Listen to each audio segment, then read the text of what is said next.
We have become so disconnected from what's going on in here because we are paying less and less attention to what we should be focusing on out there.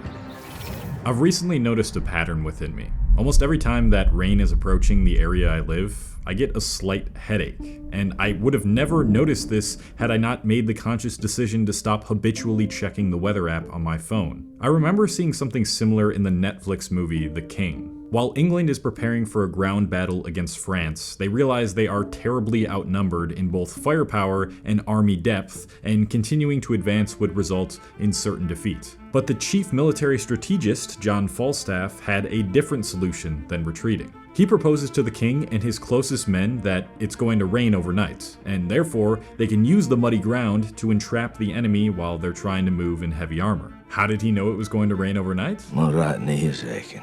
It's only does out when rain, isn't it? I feel like noticing our synchronized changes with the external world was much more common before technology. Early Americans would often use the stars to navigate through the night. Trees can even be used for navigation too. In northern parts of the world, the sun spends most of its time in the southern part of the sky, and therefore the trees tend to reflect the sun's arc in the way they grow. And when you spot the asymmetries, you can determine which way is north, south, east, and west. We have lost the need for these types of abilities. If we want to know the hour-to-hour forecast, we can just open up the weather app. If we want to determine the direction we need to head, we can just pull up Google or Apple Maps. While there are obvious benefits to these types of conveniences, I've recently been wondering just how severe the consequences to these conveniences are. And the answers I found might be part of the reason why you feel so stressed, anxious, numb, and detached from reality. City living seems to be an ever-increasing necessity. With easy access to food, housing, educational, and employment opportunities, it's no wonder why 4.4 billion people now live in cities, and why this figure is estimated to more than double by 2050. I think we all have a pretty basic understanding of why too much technology is bad for us. Our country is so Democrats are a joke. Republicans are morons. How am I gonna make money? You gotta buy this Feminism course, man. ruined everything. Misogynists are You gotta idiots. take back You gotta your make money money at a time. But in order to gain a deeper understanding of the negative side effects, we must look at something called attention restoration theory.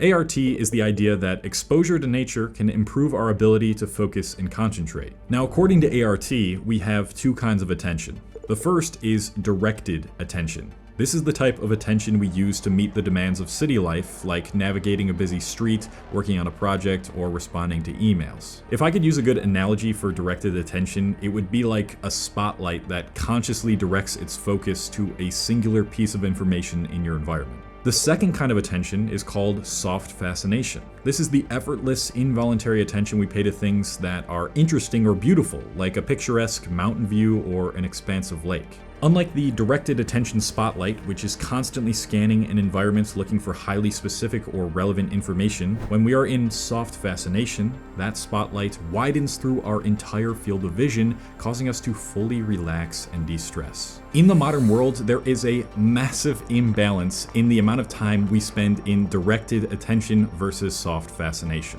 And according to Florence Williams, author of the book The Nature Fix, this leads to mental fatigue, making it harder to solve problems, control impulses, and possibly results in attention-related issues such as ADHD and burnout. The version of this book that I read, which really helped me open my eyes to just how detached we are from the modern world, was actually a summarized version of the book on today's sponsor, Shortform. Shortform is one of the longest standing sponsors on this channel. I've been using them for years, and that's for a good reason. If you don't know what Shortform is, it is the best way to learn ideas from all the books you've wanted to read. Now, we all know, or most of us know, that a lot of nonfiction books are full of fluff. A lot of stuff they explain isn't even related to what you're actually trying to learn from the book because they just want to increase the page count. Unlike other book summary platforms, I think Shortform stands out because it doesn't only just give you a one-page summary as well as page summaries for each chapter,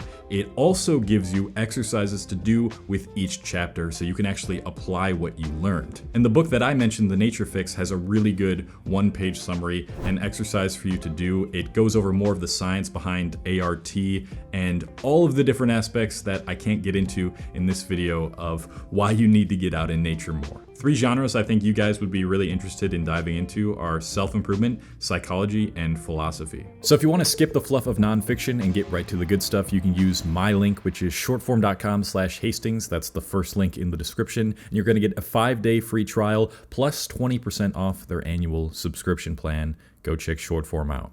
So why is it that nature specifically evokes soft fascination? And why is it so easy to feel beauty and relief when looking at trees or clouds rather than a busy cityscape? Well, I think the theory of biophilia can give us some insight. Biophilia is the idea that humans are innately drawn to nature. For most of our history, we depended on nature for our food, shelter, and survival. Thus, our ancestors developed a deep understanding of the natural world, just like I exemplified at the start of this video, and our brains evolved with this instinctual need for us to interact with nature. People like to say how pretty and relaxing nature is, and the way that they explain it is, there's trees and colors and water and different shapes, but that doesn't answer the question, what is it about these trees and colors and shapes and textures that induce awe, beauty, and wonder and relaxation within us? That's where biophilia comes in. Since we have this instinctual need to interact with nature, our brains evolved to view nature as beautiful, so we spend more time interacting with it. Now, there are some nuances to this assumption. This implies that so long as something came out of nature, came out of the natural world, and humans didn't create it,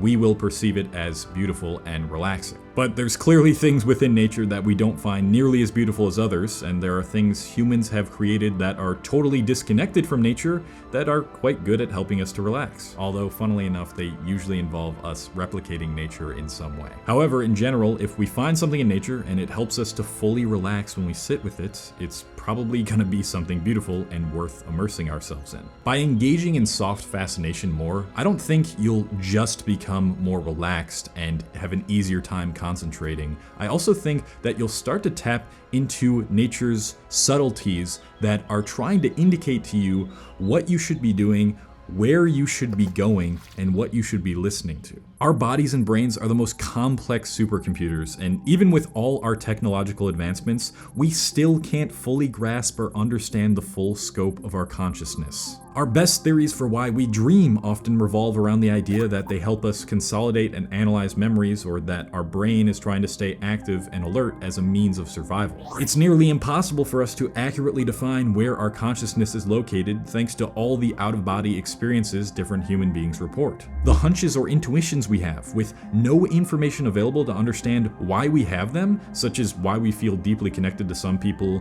while we feel instantly turned away to others, also aren't that clearly defined. For all of these ambiguities and unknowns that loom over human existence, I think more of the answers are discovered when we make the decision to engage in soft fascination rather than straining ourselves endlessly to find the answers through directed attention. For example, when you're synced with the sun's cycles, you naturally want to go to bed when it starts getting dark and wake when the sun rises. And it just so happens that when you're synced with that cycle, you feel the best and have the best quality sleep. Another example is when you eat whole organic foods, you naturally want to stop eating when you're satiated. In other words, when we don't try so hard to seek the answers, we find the answers effortlessly. There needs to be a dramatic shift in the way we are constructing our daily environment. We aren't going back to living without technology, but what we can do is we can start to use it to enhance our life fulfillment and peace by integrating it in accordance with nature rather than against it. I doubt a lot of people watching can afford to just up and move out of the city and live in the middle of nowhere, and apart from getting a job related to city infrastructure to impose changes that add more soft fascination to our daily commute and work, you can start by making changes with the things you can control right now. Look at your workspace. How much within it could help induce soft fascination more? How much of your environment is filled with different plants, smells, and colors found within nature, and relaxing sounds like a waterfall or small stream? Try to replicate what nature naturally provides in the man-made spaces we have created for ourselves. Feng Shui, aka arranging objects in your space to create harmony and balance, is a very real thing. Look at these two spaces and you can instantly tell me which one of them makes you feel more relaxed. By improving the feng shui of your most frequently visited spaces more, you will more easily be able to expand your spotlight of attention, recharge, and come back to your work more focused. And of course, the most obvious solution of them all, the quote of the decade: just go outside, bro. I'd like to expand upon this quote, because as it stands, it's not super helpful. Instead of just go outside, bro, let's change it to just try to get outside of cities that are so detached from nature when you feel overwhelmed, and schedule more trips away to places that contain nothing but nature's beauty as much as you can, bro. There is so much beauty waiting for you to reconnect to it out there.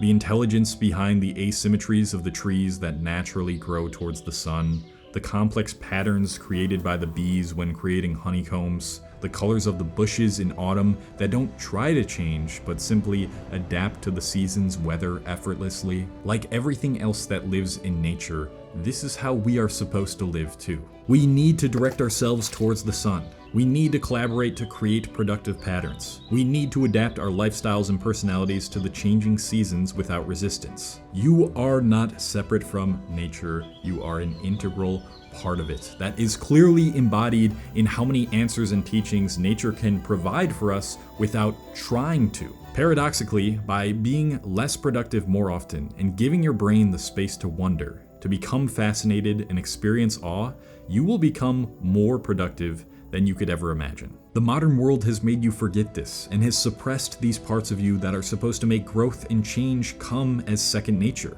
And when you do actively make the decision to experience soft fascination more, and you sit and observe more beauty, you might just find that what will be revealed to you is your own version of migraine headaches or the military chief's throbbing knee. Thank you very much for watching. If you want to talk about humans who enjoy talking about things related to inducing growth, self-improvement, anything along the lines of that in a very nuanced, healthy way, you can check out my free self-improvement community, which is linked in the description. Ideally, you would get out in nature right now, but a good follow-up video to this video is Your Mom Was Right, It's That Damn Phone that I've made. If you haven't seen that yet, go check that out if you like this one. I'm heading out. I love you guys. Just go outside, bro.